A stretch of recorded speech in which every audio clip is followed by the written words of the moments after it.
Welcome. You're watching The Big Question. I'm Tamanna Inamdar. Now, in the past few days, the country and the entire world has seen the might of the Indian Armed Forces as they launched Operation Sindoor, conducted precision strikes at terror hubs in Pakistan and successfully thwarted the swarm of drone attacks from Pakistan. What the world has also seen is the success of our indigenous, made-in-India weapons, a feat that many believed India was perhaps not capable of a few years ago, completing missions in 23 minutes and destroying Pakistan's foreign-supplied weaponry.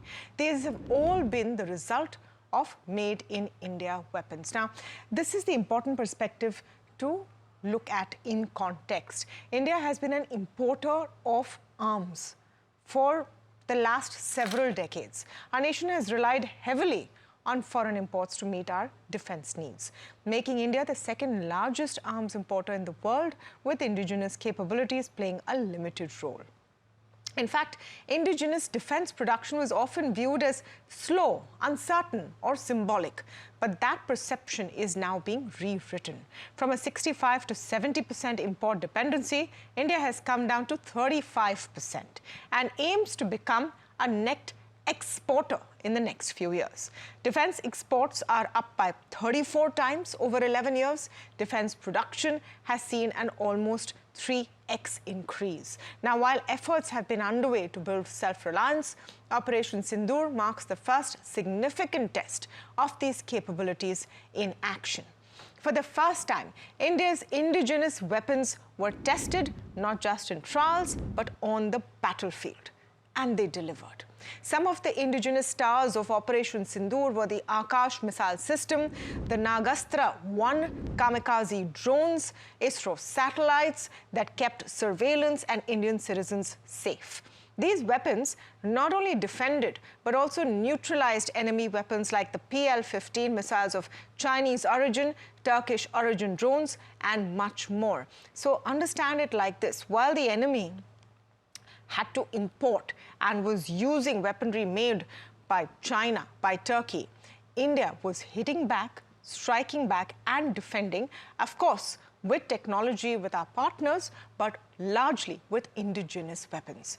Post-Operation Sindoor, India's technological edge and tactical superiority has been recognized by experts around the world. So in that sense, Operation Sindoor is not just a military milestone, it's also a watershed moment for made-in-India weapons and the defense sector in the country. Now, that's something, of course, that those of you who follow equity markets have been seeing in defense stocks. But this is a bigger story than just that. It's a moment that shows the transformation of India's defense sector from a buyer to a builder, from importer to innovator. And that's the big question we're talking about today. Is Operation Sindoor Indian defense sector's moment in the sun? And who better to speak on it than Ankit Mehta, CEO and co-founder Idea Forge, Ashok Atluri, Chairman and MD, Zen Technologies. Welcome to both of you, and thank you so much for speaking with us here on NDTV Profit. Just to set the ground rules straight, we're not talking about the financials of your companies here. We're not talking about your balance sheet. And of course, we will not ask you to divulge anything which will not be in our national interest. But we want to get a sense of how big a paradigm shift this is. Mr. Atluri, let me begin with you setting the context, because this is something we're seeing externally. But you know the shift and the tectonic shift that has taken place in the Indian indigenous defense sector. Yeah, I think this is a big event, Tamanna. I think what's changed is the perception that India, the made in India brand has improved because of this. I think this was a fantastic marketing opportunity for us. And I do feel that some companies have really come out tops. They have proven their products, and the government is really very excited that it's not only. So now the government has shifted from talking about only make in India for the India, but making in India for the world. Now they're trying to identify global champions. When we talk about being a net exporter, what we want is identify few product segments in which we can absolutely dominate the world and pour a lot of R&D amount into it, and then so export it to the world. But again, even before that, these companies should be have been battle tested. They have been also indigenous IP tested, in the sense there is a category called Buy Indian IDDM, in which they examine the IP content and they buy only Indian-made, Indian-developed drones and anti-drones. So I think this whole thing from, basically the effort that was started in 2016 by Mr. Parikar when he introduced the IDDM category, 2020 reiterated. So, and now we are actually seeing that in the battlefield, the products have worked.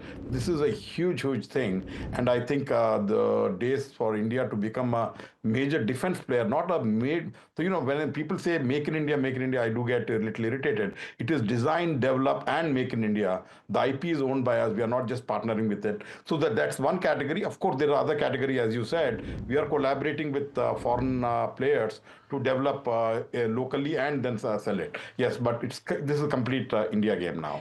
This I just love this. Zen-Tech, and by the way, stock has been on upper circuit for the last several days. That's not what we're discussing today, but just that confidence. He gets irritated when people say make in India. We're designing in India, we're ideating in India, we're innovating in India. Ankit Mehta, that's an important difference to make. We're also going to be exporting from India.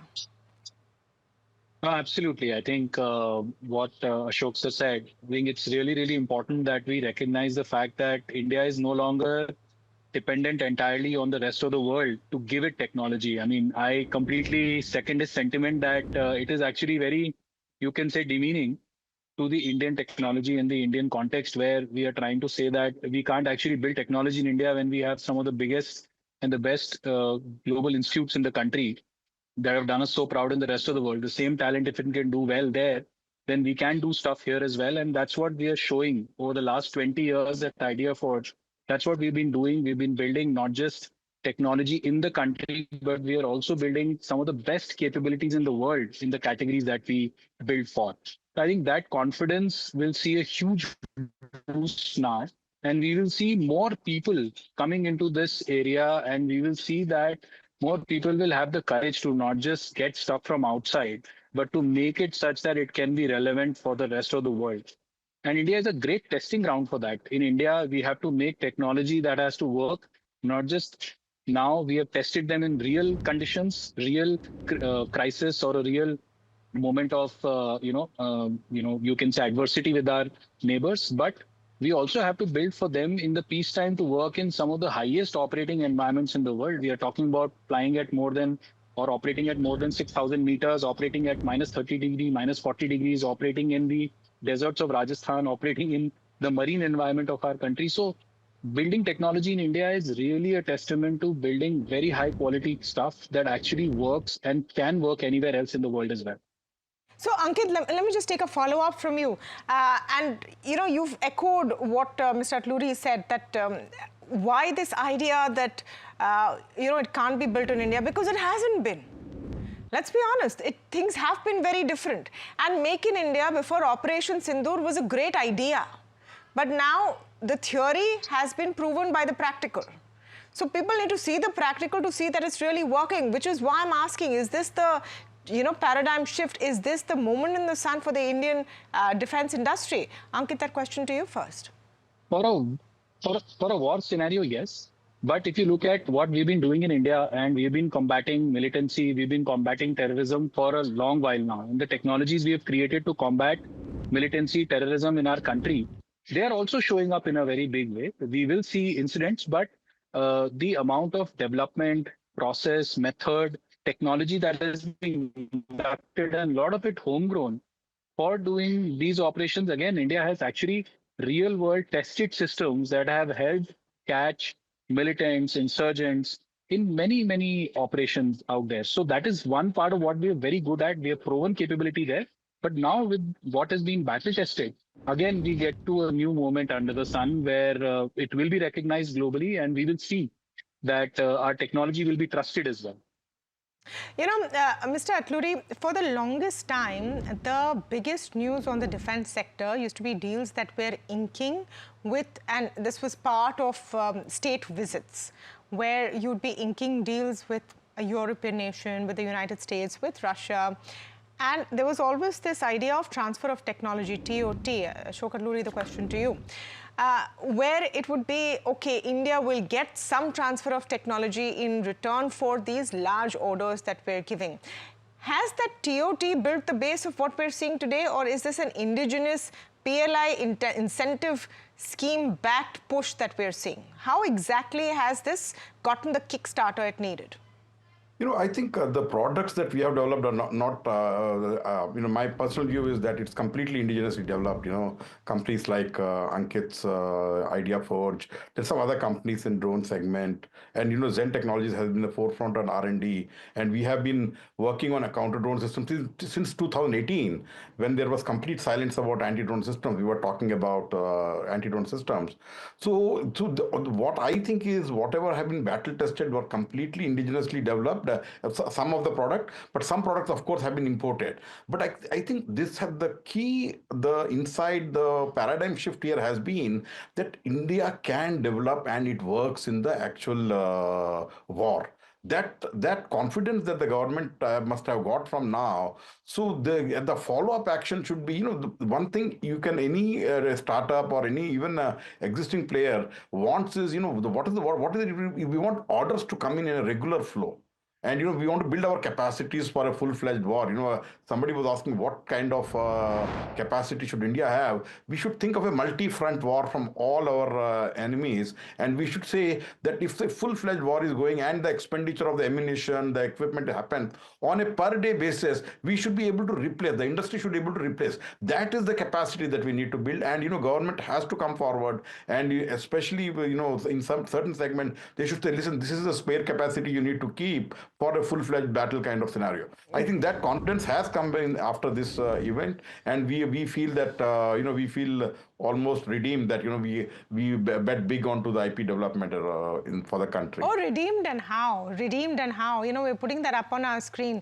These are the industrial heroes behind Operation Sindoor, and of course, full salute and respect to our armed forces. But these are the guys that are making sure it's indigenous. We're not dependent on anybody who can use their equipment to us as a bargaining chip or operating leverage, and that makes a huge difference whenever you are in this kind of a scenario. Ankit Mehta, I want to understand what is the kind of capability we're developing, because one thing that we've seen in Operation Sindoor, and which is why it's marking what new age warfare looks like, that everything has happened without crossing borders on both sides. No one crosses any borders. It's all very technologically driven. It's a lot of stealth weaponry which comes into use. So this is truly at the cutting edge of what we're seeing globally. Is that safe to say, or is it an overreach? No, absolutely. I think from the point of view of the counter-drone systems that were very effective in neutralizing the kind of challenges and the kind of attacks we were facing on our side, we definitely have proven that we have one of the best anti-drone and anti-air defense technologies in the world.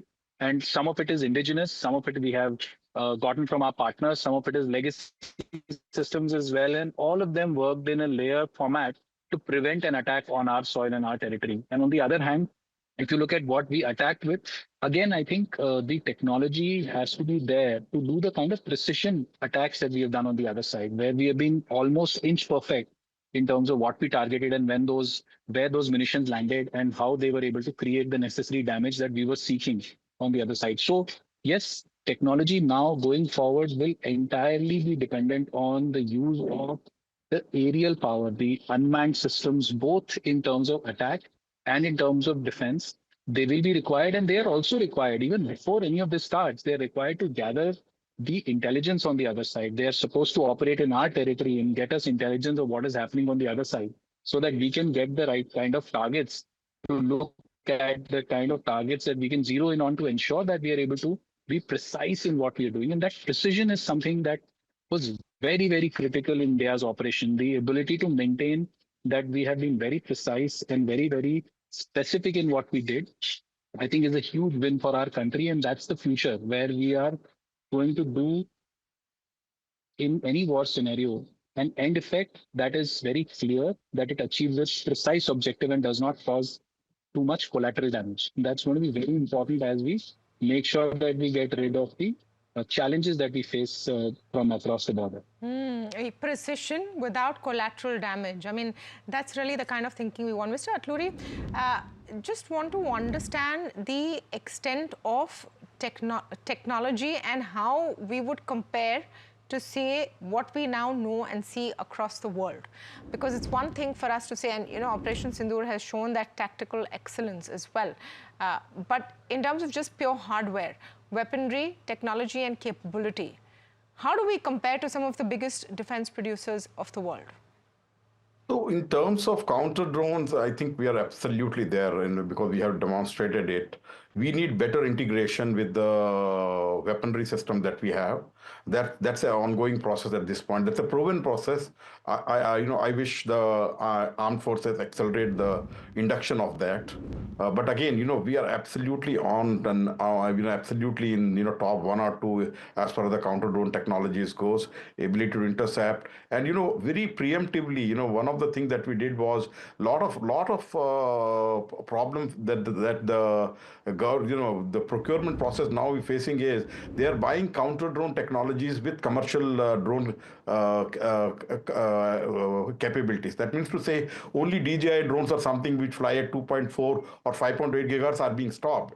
But when we started investing much ahead and saying, listen, the terrorists or the government supporting them will not stick to the commercial frequencies. They may come with any frequencies, and lo and behold, we have actually seen in this scenario that they were flying in all kind of frequencies, and our systems are able to thwart them. Again, very few companies in the world are doing it operations at this level. So I think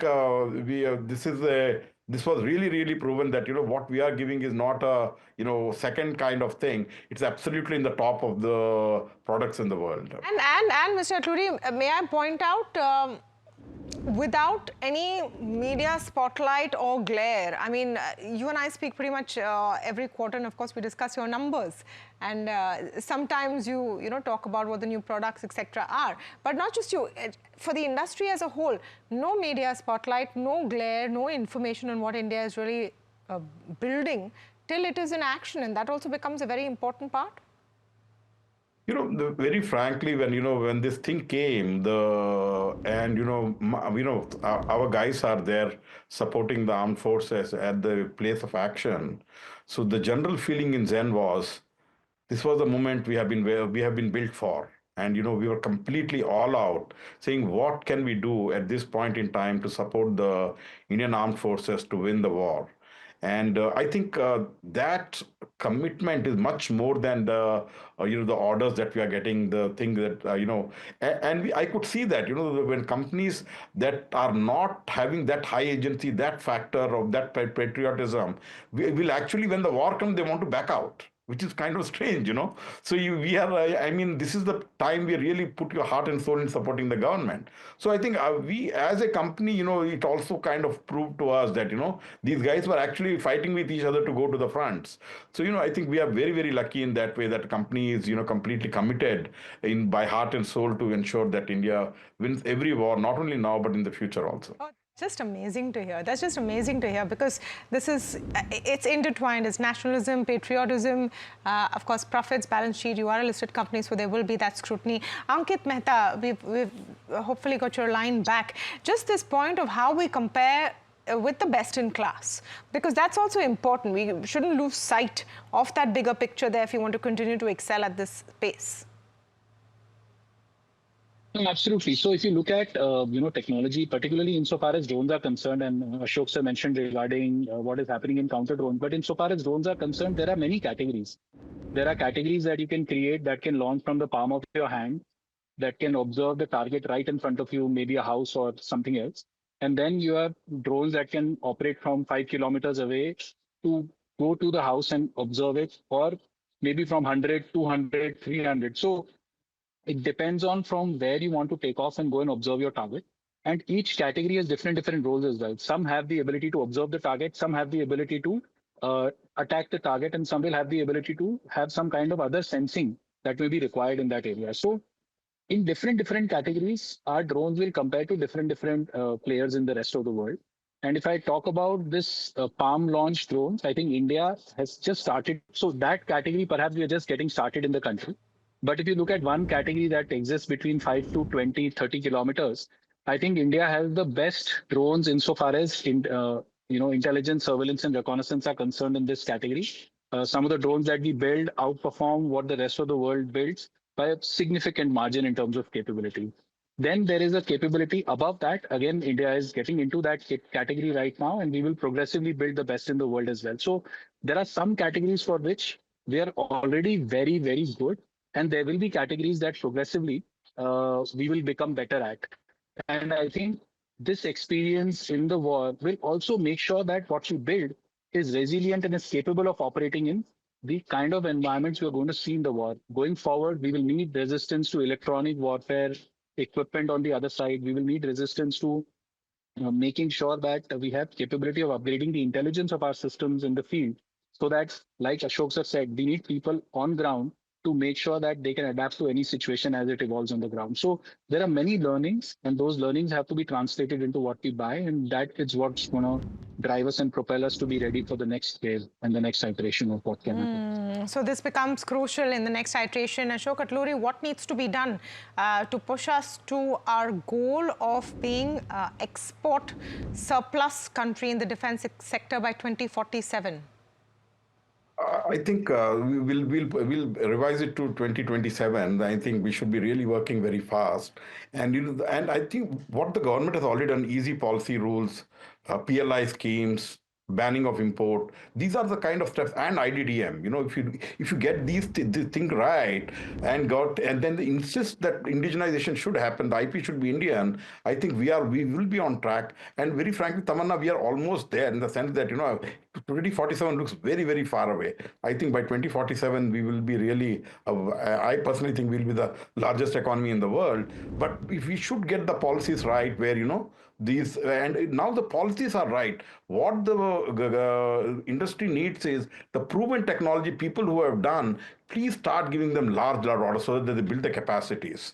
And even the procurement process, when you go, there is a platform called GEM. In that, you become L1, and they have something called the reverse auction enablement. Those are the kind of things that really kill the IP owned companies, because there's a lot of R&D involved, and people who are actually reselling products, buying and reselling, they can really cut down their prices and come down to a very, very low level. And that's the way to kill the technology within India also. So these river RAs and all those kind of things have to be removed, or people who have proven technology, give them lots of orders so that they can make the system and keep improving. Listen, the fact of the matter is, if there is a IP driven company, no matter how much they give, they are addicted to R&D. All the money will go into R&D to create the next range of products. So you identify those companies which have track record, which have created the IDDM, and then start giving them large orders, and they have already proven the technology. And I think that will set the path for the